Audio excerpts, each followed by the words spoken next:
My name is Rebecca Wendowski. I'm a junior theater major here at York College of Pennsylvania, and I'm currently directing a Christmas carol that I rewrote. Places! There are a bunch of Disney quotes in the script. So there's a part where the Ghost of Christmas Present is played by Cora Harmon, and she grabs Curtis, who's playing Scrooge, and they go to the front of the stage, and she's holding him like this, and she says, "In case of emergency, the exits are here, here, here, here, here, here, here, anywhere. Do you have your exit, buddy?" And then Curtis looks at her and says, "It's like you're trying to speak to me, I know it." And then I have the Mulan reference at the very end when Chad Bechtold is playing Fred, and Emily Turek, who's playing Fred's niece, say, "Would you like to stay for dinner?" And Emily says, "Would you like to stay forever?" Afterwards, what happens is that the cast comes out of the book, they do curtain call, and then when the cast goes back in the book for curtain call, Megan comes out, she sits down, and the kids don't know what's going on, and then Santa Claus comes out, so it's a special surprise edition for them. Oh my gosh, Santa Claus is here. Have I got a surprise for you? Introducing Mr. Christmas himself, the one, the only, Mr. Santa Claus. Oh, Merry Christmas, boys and girls. I was checking my list once and checking it twice when I realized you're all already on the nice list. And as an added bonus, this is my help here to keep you all safe, that Mrs. Scrooge can be one tough cookie. Speaking of cookies, would any of you happen to have any? Mr. Claus, you know what Mrs. Claus says about your cookie intake. Oh, she never lets me have any fun. Oh well. Remember to thank Jesus and parents for bringing me here today, kids. See you again soon. I've learned so much from books. In 6th grade, when we had to read a book, for summer reading, while everyone else was reading like The Dog Ran, for instance, or we were reading Where the Red Fern Grows in 6th grade. I was reading Stephen King and so many other books. In the fairy tale Snow White and Rose Red, it teaches you pretty much you have to look past people's faults and just be a good person in general. The fairy tale is pretty much there with these two sisters, Snow White and Rose Red. And at one point, a visitor knocks on their door, and it's this bear. And the bear's been going through the woods, and he can't find anything to eat. And they sit him into that cottage, and they feed him. And the next day, the bear's missing. And they're going along, and they're hunting for some berries and stuff. I say hunting, but they're foraging for some berries and things like that. And they find this elf, and his beard is stuck in a tree trunk. So they cut him free, and he curses at them, and he calls them idiots. And then like a few days later, he's caught between him and like this ferocious beast, and they save him. And he stabs the beast, and when the beast transforms, it's the prince. And the prince is like, even though he was an asshole to you, you still took care of him and all these other things. You still looked past all his faults and tried to find the humanity in him. And for that, I'm going to marry one of you. And it was just always those funny endings, just oh, you were so great, let's get married. It was never just, oh, good for you, here's a cookie, good job, you should keep doing this, that's what's expected of you. I just enjoyed, that was what I got out of it, was just this is what's expected of somebody. You should be nice, and you should be a pleasant person. And yes, you can rant to your friends when things don't always go your way, but you should really just be a kind, gentle person all the time. And that's what people will look for. They don't want someone who's going to be an asshat all the time. So that's what I always got out of the books, is just, this is what's expected of you in society. You should be a kind, gentle person. I never got what most girls my age have, which is if I do good things, then I'll get rewards. I'll get a prince. No.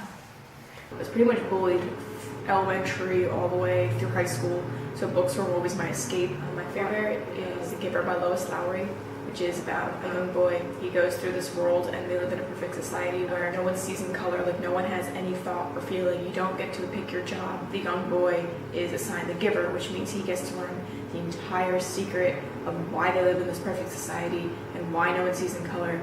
And then the giver gives him all this information, and then he runs away. And it's really a good book. That's one of my favorites. I'm also really into Disney. My favorite is Beauty and the Beast. I just enjoyed that Belle was always a really gentle person, and that she tried to find the good in others even when no one else really wanted to. Not a big fan of DCI, not a big fan of the Batman series, but I took Human Calm last year, we had a boy go up and he talked about why Batman was the greatest superhero ever, and I was wearing my Tony Stark shirt, and he's like, Tony Stark sucks. And I was like, excuse me, at least he wasn't a, an ass hat, because Batman's all like, oh, I can't tell you who I am because I have a family, oh, I can't tell you, and Iron Man's like, fuck you, I'm Iron Man. Which is why I always liked him, because he didn't beat around the bush, he wasn't a fake person, he was just himself. I also really like the Vampire Academy series. There are different types of vampires. There are actual vampires who actually, drink blood and things like that, but they all go to this university called the Vampire Academy, and each vampire has a special power you can control. So it's almost like Avatar: Last Airbender meets vampires. My favorite series is Harry Potter. I'm still waiting for my letter, J.K. Rowling. Fuck you. Seriously, that was the worst part about growing up. Was when I was 10 years old and I started reading the series. I was like, oh my gosh, in a year I'm getting my letter, and it never came. 9 years later, I'm still waiting for this letter. My favorite characters are Nymphadora Tonks, Remus Lupin, and Sirius Black, just because they've always been very influential. I even have a ribcage tattoo of Sirius Black's quote, "We've all got light dark inside of us. What matters most is the part we choose to act on. That's who we really are." I agree with him. When J.K. Rowling released that statement, it was something where I completely agree with her. People aren't black and white. There's not just a good and a bad in people. Everyone has their own demons, baggage, junk, whatever you want to call it. Everyone has something they're dealing with, and everyone's a different shade of gray. And I'm Malfoy. Draco Malfoy. Think my name's funny, do you? With no need to ask you yours. Red hair and a hand-me-down robe. You must be a Weasley. You'll soon find out that some wizarding families are better than others, Potter. You don't want to go making friends with the wrong sort. I can help you there. Draco Malfoy is always that person who just always puts him down. And always just, you're stupid, you come from a lower class family, you don't matter. But when you get bullied a lot, you're just kind of like, well, I'm going to read, leave me alone. That was always just I don't want to deal with people, I'm just going to sit here and read my Harry Potter books. And they were always my escape. And the more that Harry dealt with Draco throughout the series, the more I realized that I really hated all the Draco Malfoys in my life, because I didn't come from a really wealthy family, and my parents did have great jobs, but we were dealing with a lot of family drama with extended family members and helping them out because they weren't doing well either. And growing up, I went to a Catholic school from kindergarten to 7th grade, and my parents were paying twice the tuition everyone else was, and actually had parents threatening to pull their kids out of school because their kids didn't like me. So my parents paid twice the tuition that everyone else did just to keep me in the school. Unfortunately, when I was in 4th grade, I decided that I was going to be a dog. I had decided that was my life goal in 4th grade when I was 10 years old. And I would actually sit in my desk and whimper and cry and, make dog noises. And so you could see how that doesn't get you many friends in 4th grade, but you could see how that easily gets you bullied in 4th grade. And then in 6th grade, I decided that I was so much more intelligent than the rest of my classmates. And so I would literally call people imbeciles to their faces, because 6th grade me was just so great with social cues. And someone would ask a math question and I would answer it. Everyone was like, oh, you're so smart. I was like, yeah, because the rest of you are idiots. I didn't know just how to politely say, oh, thank you. It was just I was angry. In 7th grade, everyone was just bullying me, literally, and the teacher was watching, and she wouldn't say anything. And I looked right at her, and I called her an asshole, and I told her how she shouldn't even have a job because she's supposed to intervene. When you see other classmates picking on a student, you should intervene and at least give those kids detention or punish them in some way so they understand that they're not allowed to do that. They can't go through society believing that that's okay. And I was the one who got detention because I mouthed off to the teacher. But all the other kids who were actually almost hitting me in class and punching me, that was fine.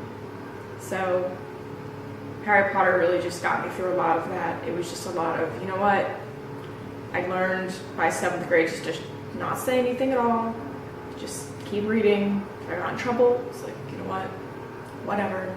I knew Harry gave me the strength to just keep pushing forward and to just keep saying, you know what, eventually I will get a better job than the rest of you. When I reread them in high school, I remember thinking Harry's a whiny brat. And it wasn't until I reread them in college this year that I actually realized that, you know, I actually kind of sympathize with them. And I think you know, when I was in elementary school, I sympathized with him because I was being bullied and so was he. And then when I was in high school, you know, I had like a little bit more friends because I had changed school systems. I was like, oh, you're being whiny, like, why are, you know, get over it, like, you should just not care what people think about you.